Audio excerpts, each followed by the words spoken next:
Hey everybody, Eric here in the garden the day before Thanksgiving. Want to do a quick video on pruning in the fall. We'll briefly touch on some of the techniques we use.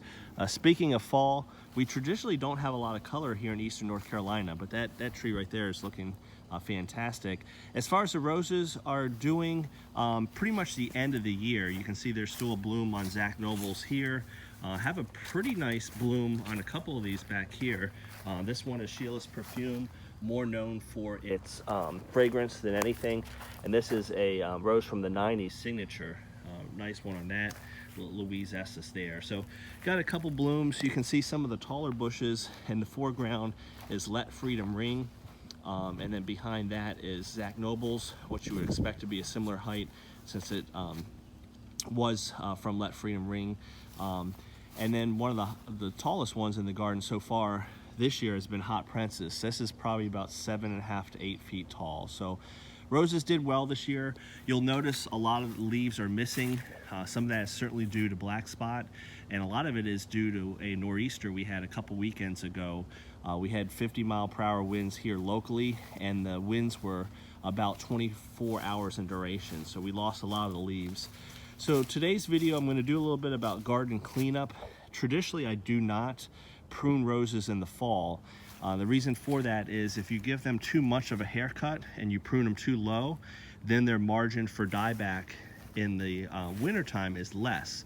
So let's say I cut this too low, we have a severe winter, then I don't have a lot of rows to work with in the spring. That was especially the case when I lived in New York State. Really didn't want to prune in the fall, and my bushes didn't get that tall. So I didn't see the need to do it. I just kind of wanted to let the rows die back naturally, and in the spring, whatever was green, I kept, and whatever wasn't, I pruned away. Pretty easy. Here in eastern North Carolina, I'm changing my tune a little bit. One of the reasons is the height of the roses, 7-8 feet tall.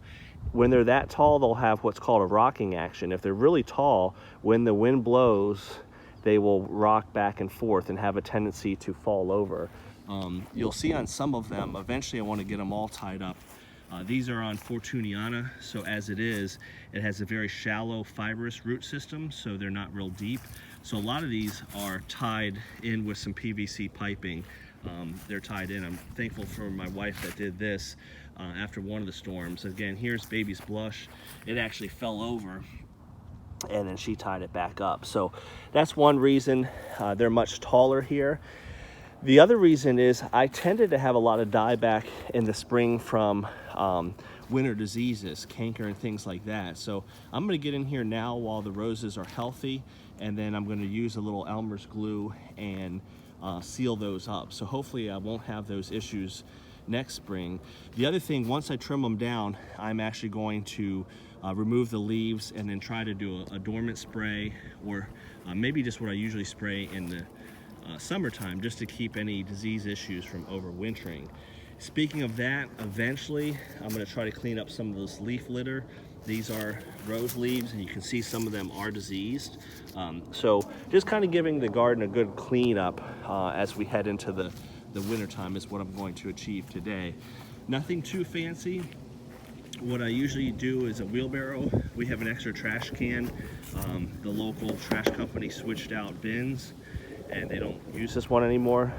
So I held on to it for gardening purposes. So I will use that, take this stuff to the curb, and then I'll do a video as a follow-up. But again, the challenge today, prune these down. I'm not going to cut down too much, probably leave them a good 4 feet high, but maybe get rid of some of the crossing canes. You can see there's some healthy canes on some of these. That's a thick cane right there on Zach Noble's, and this is another one. This kind of stands out on Let Freedom Ring. Those are really big canes that developed during the year. So we'll take maybe a third of the bush down so that they won't be as tall, they won't rock back and forth in the wind. Then once I get that done, then strip the leaves. That will be another week, and then finally clean up these beds. An additional video I'll do after the cleanup is I did get soil results back from a soil test I did, and got to add some lime to the garden, and we'll talk about that in a future video. So that's it from eastern North Carolina. Hope everybody has a good Thanksgiving. The next video, you'll see that these roses will be a lot shorter. I'll end with a beautiful bloom of Sunny Sundays. You'll see the bush is a lot smaller because this was just planted not long ago. Beautiful hybrid tea. You'll see the coloring on it is fantastic. Very, very nice there. So hope everybody has a great Thanksgiving. We'll try to do another video to show what these things look like when they've been pruned up a little bit. Have a great day, everybody.